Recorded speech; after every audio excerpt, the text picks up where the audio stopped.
Right, so I've noticed there's some slight confusion still on how to map and mark structure. Now, by this point, you should have watched obviously the structure video within the course and the two structure videos already in the FAQ section. So this is the third video for the FAQ section on structure. I'm not sure if because this is a new concept for majority of you. I'm not sure if it's because you're not giving yourself enough time, or you're simply not understanding the concept. I can't work it out myself from looking at all the charts that have been sent to me. However, hopefully this video it's going to be exactly the same as the others, but I'm going to work through it and try to explain as much as I can and as much of the thought process to give you a better idea as to how it works. But the idea of it is very, very simple. I think when it comes to live trading, when things start moving quite quickly, it's when we start to forget the rule set when it comes to structure. You just need to, if you're having that problem where you're struggling to maintain a rule set when it comes to live trading, you need to give yourself more time into perfecting this part before moving forward to even thinking about entering a trade. Because if you get your structure wrong, you're going to get your OBs wrong, you're going to get your direction and bias wrong, and you're going to get your entries wrong. So it won't benefit you from shortcutting this part of the course at all. So we're going to start off with this range, and we're going to mark out ranges as we go. So what we have is a clear range high, a clear range low. So we're going to wait until the structure has been broken. And remember, our structure break is using a candle body. So now the structure has been broken, we need to wait for that high to be confirmed. So the high is confirmed as soon as a candle low has been taken. So now this is our range high. Once we have our range high, we need to work backwards and find where the range low is for this new range. So in this case, what I'm going to do is just mark the break of structure. There we go. So the range low is confirmed by whichever candle took the previous candle lows. So if we work from this candle, it did nothing, this candle did nothing, this candle did nothing, this one did nothing. However, this one took out the previous candle low, so that is the range low. Okay, so that's our new range with our breaker structure. Let's keep continuing and following this. So now we've got the breaker structure. We have to wait for that high to be confirmed. So not yet. Not yet. Not yet. The high is still being created. So I think this also causes confusion in terms of why is this not the high, even though we have this sort of pullback. Now, looking the way that candle has moved in terms of the way that it's obviously it looks bearish, but no candle low has been taken for us to say that there is a pullback there that meets our rules.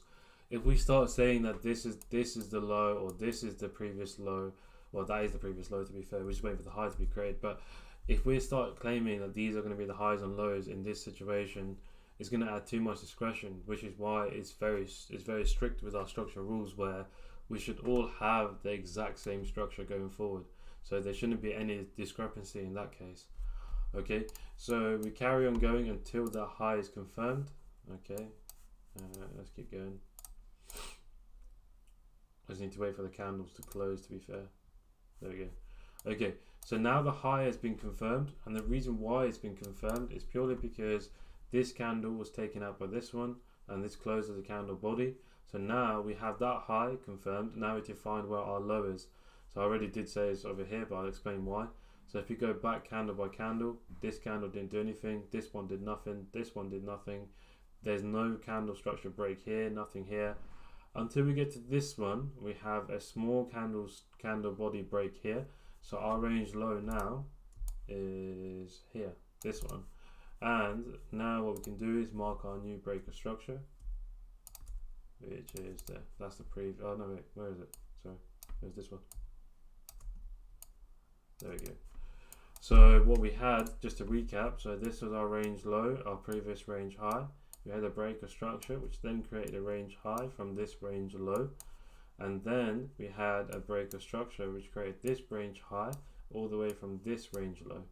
So that's the phase that we're in at the moment, and we have two breaks of structures there. Alright, well, let's continue following.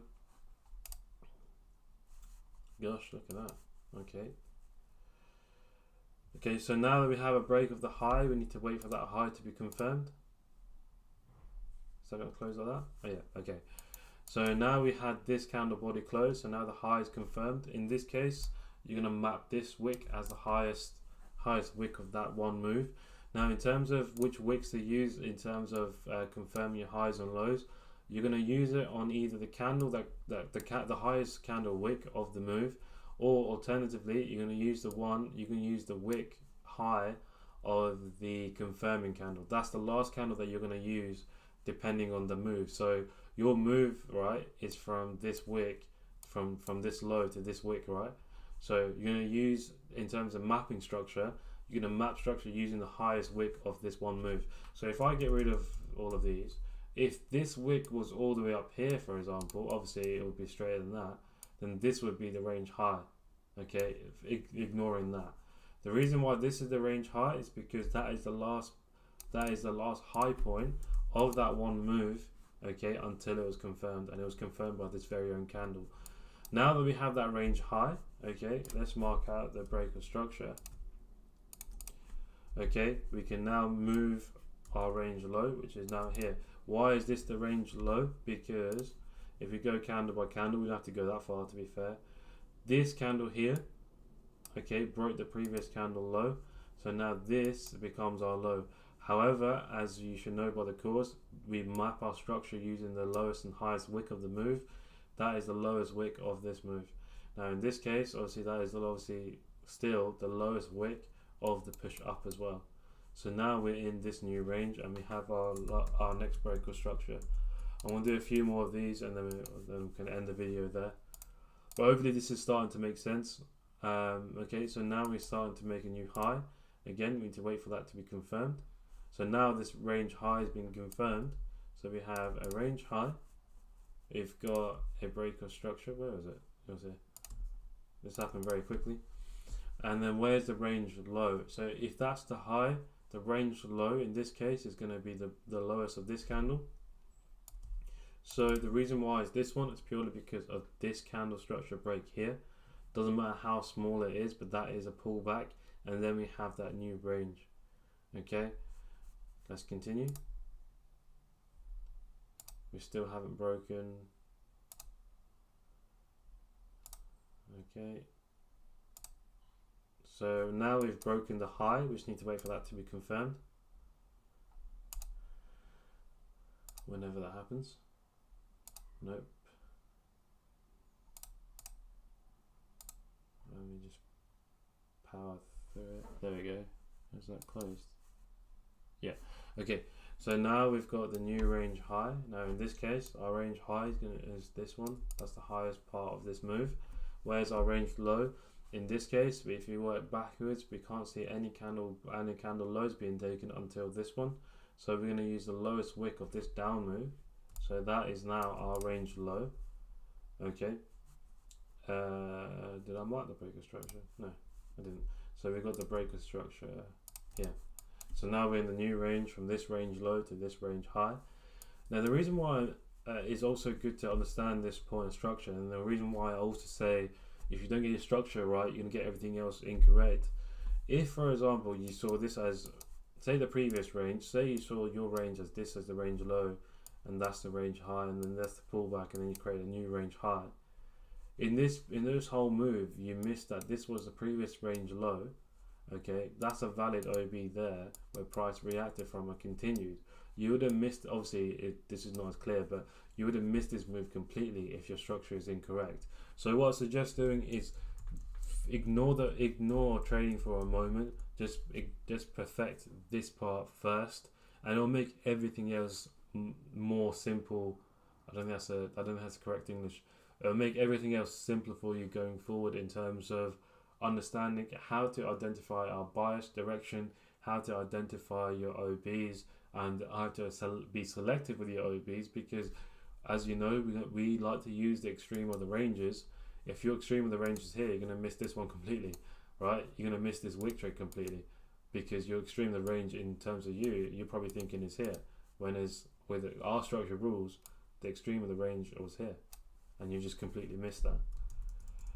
I'll do one more and then we can end it there.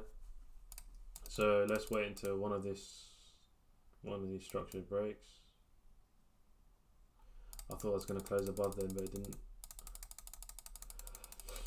Let's keep going.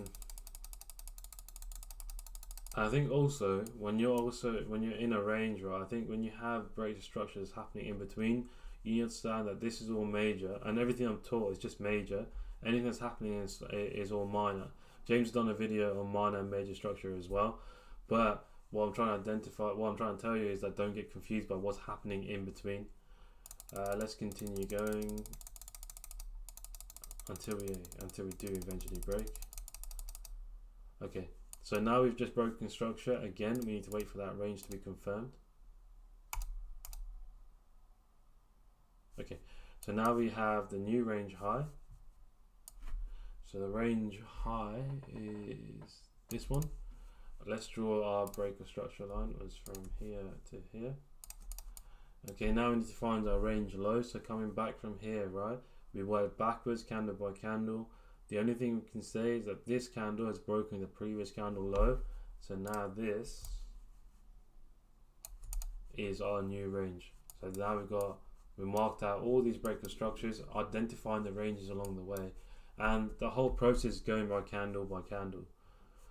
Hopefully I've covered some confusion parts, and hopefully this has made it clear. Again, I don't think it's any different teaching from all the other videos, but hopefully, obviously, with time and practice, I think it's most of the time it is just time and practice that a lot of you need in terms of understanding our structure rules. And you can understand that there's no discretion with the way that structure rules are. We should have the exact same structure regardless of whatever model you're using. You should have the exact same structure because the rules are so strict. There shouldn't be any discrepancy in that case. But for now, I hope this video has cleared up any confusion that you may have, and hopefully this is the last structure video I'll need to do in this case for the FAQ section. Take care.